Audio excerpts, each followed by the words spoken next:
اهلا مسا على كل جماهير الاهلاويه. الف مبروك يا جماعه على مباراه النادي الاهلي مع القطن الكاميروني. مباراه تكتيكيه على درجه كبيره جدا من الوعي من مارسيل كولر ومن اللعيبه، والحمد لله ان هم عوضونا عن المباراه بتاعه مباراه سان داونز. الف مبروك على الاداء، اهم حاجه الاداء، ومبروك لكهربا الهاتريك. احنا كتير اتكلمنا ان لازم كهربا يكون متواجد، سواء باك شمال مهاجم او يخش في مركز المهاجم مكان محمد شريف. هو بيرسيتاو لعبوا ماتش قوي جدا، الحمد لله ان الاهلي قدر يفوز. الاهلي كده ب7 نقط يا جماعه، وصن داونز 11، والهلال موجود 10 نقط. وعندك مباراه مع نادي الهلال السوداني في القاهره. الاهلي طالب الامن بالساعه الكامله لاستاد القاهره ان شاء الله، اللي يكون الجمهور متواجد بصفه كبيره جدا وبدرجه كبيره، يكون عدد كبير ان شاء الله عشان نحتفل بالصعود لدور الثمانيه. بالنسبه لمواجهات الاهلي مع الهلال، ان شاء الله لو الاهلي قدر يكسب 1-0 او 3-1 فرق جونين او فرق جون واحد، لو 1-0 ما يخش فينا اي اهداف ان شاء الله الاهلي يصعد. بالنسبه للمباراه هيكون 10 نقط، و1-0 هتصعدنا ان شاء الله. ان شاء الله الاهلي يرد على نادي الهلال وكل التجاوزات اللي حصلت ضده من الفريق الاداري والطبي ومن اللعيبه ومن المسؤولين في النادي الهلال اللي عمالين يتكلموا عن النادي الاهلي، وان هو مدلل افريقيا وان هو المدلل الكاف. طبعا احنا شفنا كميه التجاوزات اللي حصلت، احنا هنرد عليهم بس ايه في الملعب ان شاء الله. ويا ريت لعيبه النادي الاهلي تبص على كل الحوارات الصحفيه اللي حصلت والحاجات اللي كانت بتنزل بالنسبه للمسؤولين وبالنسبه للفيديوهات. حتى يعني اول مره نشوف يا جماعه ان في يوتيوبر بيتكلموا عن نادي الهلال ومسمينه زعيم افريقيا. انا مش فاهم اي زعيم على اي اساس يعني. الهلال ما خدش ولا بطوله دوري ابطال افريقيا ولا مره. المره الوحيده صعد قصاد النادي الاهلي وخسر في النهائي. مسمينه زعيم افريقيا وسيد افريقيا وكلام كبير قوي، وفي يوتيوبر بيتكلموا عن النادي الاهلي وعاملين فيديوهات، حاجات غريبه بتحصل يعني. احنا ان شاء الله الرد هيكون في الملعب، ان شاء الله يكون 80,000 متفرج لو الامن سمح بالساعه الكامله لاستاد القاهره. ان شاء الله هنرد على كل الاساءات اللي حصلت في الملعب، مش بره الملعب. طبعا لا جمهور هيعتدي على لعيبه هلال ولا هيتسبوا زي ما حصل مع النادي الاهلي. بالنسبه للاهلي والقطن الكاميروني، كان فيها احصائيات كويسه جدا يا جماعه. الاهلي كان طبعا كسب 4-0، استحواذ 61%. بالنسبه للاهلي 626 تمريره صحيحه بالنسبه للنادي الاهلي، مقابل 396 تمريره للقطن. التمرير، دقه التمرير بالنسبه للنادي الاهلي كان 87%. 14 تسديده من النادي الاهلي على المرمى، 8 منهم في المرمى. القطن كان ليه 9 تسديدات فقط. ان شاء الله الاهلي يقدر ان هو يخرج من النكبه اللي حصلت مع ماتش سان داونز ان شاء الله، ويعوضنا بالبطوله. طبعا احنا كلنا عرفنا ان الجهاز الفني واللعيبه نزل عليهم عقوبات 350,000 جنيه لكل لاعب اشترك في مباراه سان داونز، طبعا عشان سوء الاداء اللي حصل والنتيجه الفضيحه اللي حصلت في جنوب افريقيا.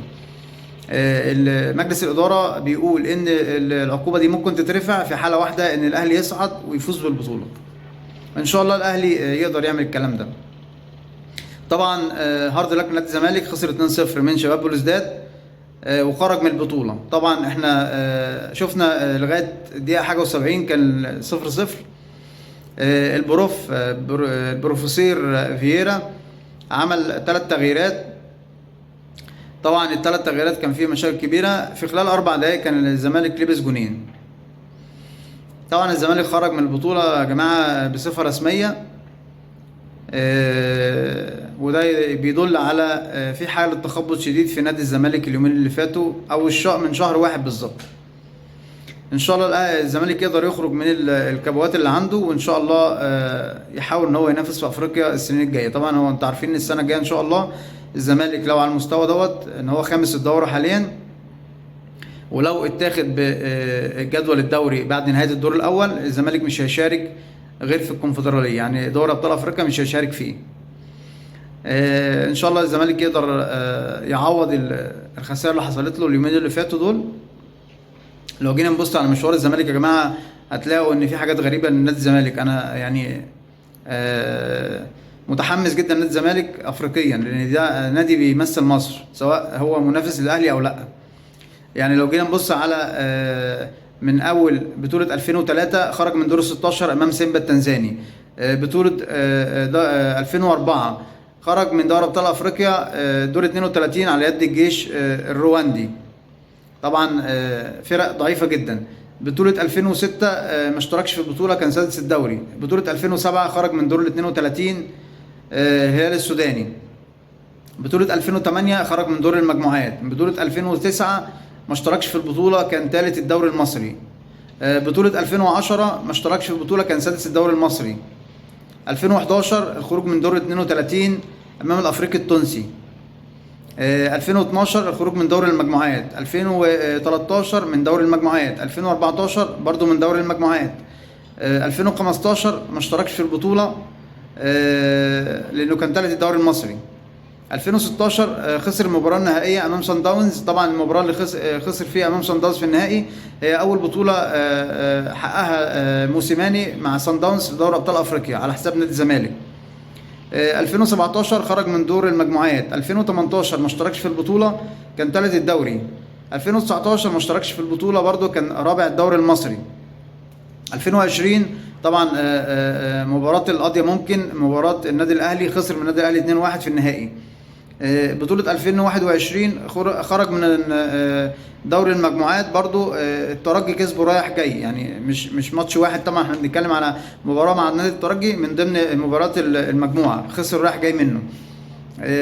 مباراة بطولة 2022 خرج من دور المجموعات برضو، وبرضو نادي الوداد كسب الزمالك رايح جاي برضو في مجموعة المباريات الموجودة.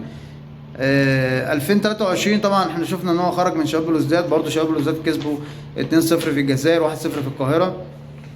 طبعا ده مستوى ما يليقش ابدا بنادي الزمالك. ان شاء الله نادي الزمالك يقدر يصعد من بطولة دوري ابطال افريقيا ان شاء الله السنة الجاية لما يلعب ان شاء الله، علشان يمثل مصر احسن تمثيل. طبعا هو منافس النادي الاهلي، لكن احنا بنتمنى له كل خير ان شاء الله. ان شاء الله الماتش اللي جاي مع الهلال السوداني بالنسبه للنادي الاهلي اعلن ان هو عايز ياجل ماتش كاس الرابطه مع المصري. طبعا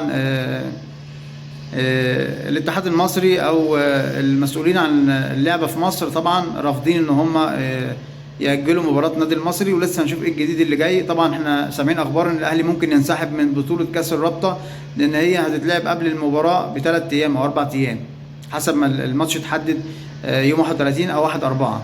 فطبعا ده حاجه غريبه وتخبط كبير جدا بين جمهور النادي الاهلي ومع الاتحاد المصري مع الاتحاد اللعبه. في حاجه غلط بتحصل ضد النادي الاهلي.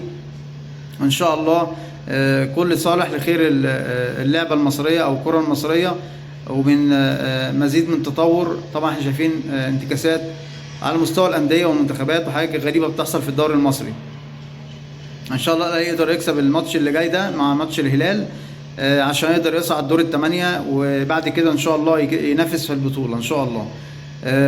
استاذنكم بس لايك وشير للفيديو واشتراك في القناة كدعم ليا. شكرا جدا على المشاهدة.